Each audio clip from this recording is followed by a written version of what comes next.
Alright, and we're back. Alright. Podcast number 2. Here we go. What are your thoughts on long distance relationships?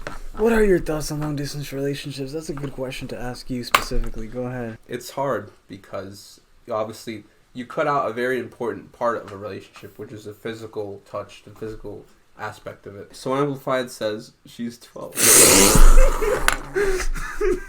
Shut the stream off. Okay, we're going done. home. We're done. Yeah, I'm gonna give the benefit of the doubt that you accidentally switched those numbers around. And you meant she was 21. I mean, that must be the obvious answer. Good luck and God bless you. Just, I hope you're happy with.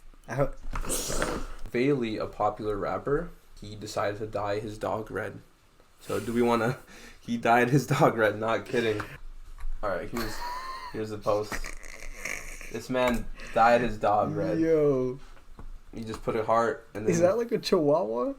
I don't know what it was before the transformation, but a lot of people were concerned because of the chemicals in the dye of the red dog. It was a vegan, non-chemical dye. The dye is vegan. Yeah. So it didn't actually hurt the dog at all, apparently. So Amplified says, let's talk about mob mentality or like cancel culture. What is cancel culture? Cancel culture is the recent thing, like people bringing up old tweets from celebrities past and like you're canceled now. Tyler, the Creator, the character he once was back when he was 16, 17, 18, he made lots of homophobia jokes. He made sexist jokes. I think it was the song She, where he talks about like basically stalking some girl and getting into her room and taking pictures and stuff. You know, making music about pregnant women. Like, he made controversial music in the past. The problem is that because of Flower Boy and because of Igor and all this stuff, no one's really looking back into it. It's funny because it's one of those things that might get brought up in the future, and then he's going to have to explain himself because it's this, like he's saying, this new trend of cancel culture where people just bring up your past and they're like, it's interesting. You said that in the past, so therefore you're wrong and I'm right. Look, I saved it. They look into the past and blame you for things as if you haven't grown from who you once were. It's different if you haven't changed, but if you've grown, it shouldn't be used against you. I agree. Social media's turned into this thing where it's just like other people that are just bored are out to get other people for things that they've said in the past just because. It's turned into like a big game of I can get you if I dig up something from 4 years ago that you said and probably didn't mean. Exactly. Yeah. These are things you would only see in like a presidential campaign election. These are war tactics that are being used in mudslinging, I believe the term is called. But now it's used everywhere. It's used in the public now. It's crazy. Has cancel culture ever actually worked on anybody? R. Kelly, he's probably the closest to being fully canceled, but thanks to his lawyers and his money, he isn't completely behind bars yet, but we are getting closer. The cancel culture also is a mob mentality at the same time. If someone can be falsely accused for accusations, someone could be hit with a sexual abuse charge and then their career could be over, and then later, you know, they find out it wasn't even completely true, but like they're already canceled in many people's eyes.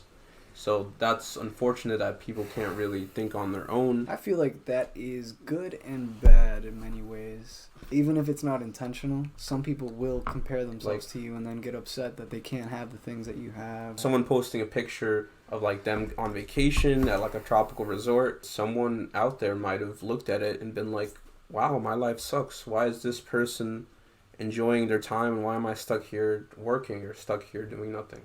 Yeah, like you ever just go on your phone, you see these nice cars, these nice clothes, shoes, or whatever, and you're like, damn, I really wish I could buy one of those, or afford one of those, or have one of those, or I could just live the lifestyle where I just don't have to worry about anything. It just trains you to feel bad about yourself, and you don't really do anything about it. You know what I mean? Like, for example, if you see people, like, with all the stuff that you want and they achieve all the great stuff that you want to achieve and you just like compare yourself and keep feeling bad about yourself and looking at these people and you're like, damn, I want to be them, I want to look like that, I want to do this, I want to do that, but you don't do anything. You just keep sitting there watching videos of vlogs of people doing the stuff and you're just sitting there watching them. What are you doing? You're not doing anything. You're not bettering yourself. You're not making any effort to go out there and do something else. You know what I mean? Exactly. So that's kind of like the problem with social media. It just trains you to keep feeling bad about yourself, and you just keep feeling bad, and you just sit there and feel bad and feel bad and feel bad and feel bad. So Amplified, though, he says, yo, can we talk about how being depressed is ironic / meme now? Like everyone is depressed or jokes about dying. I mean, he's not wrong.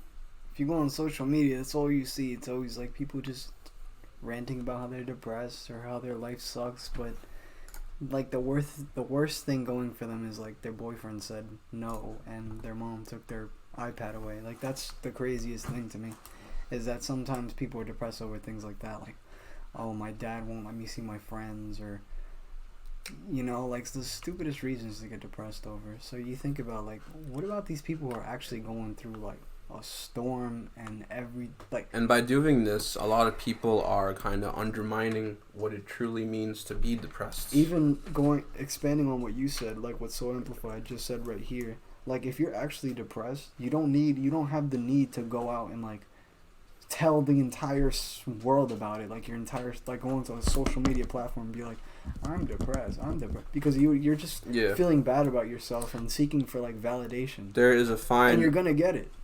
So you're gonna entrench yourself in being more depressed.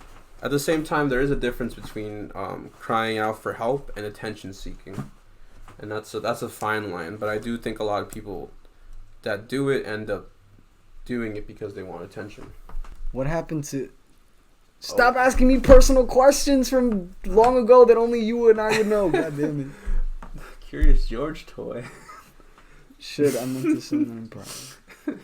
So basically, when I was younger, we had a school photo shoot, and oh my lord! So in second grade, they had this raffle, and I won one of the raffles, which is like a Curious George box, and they had like Curious George books and like a Curious George plush toy or whatever.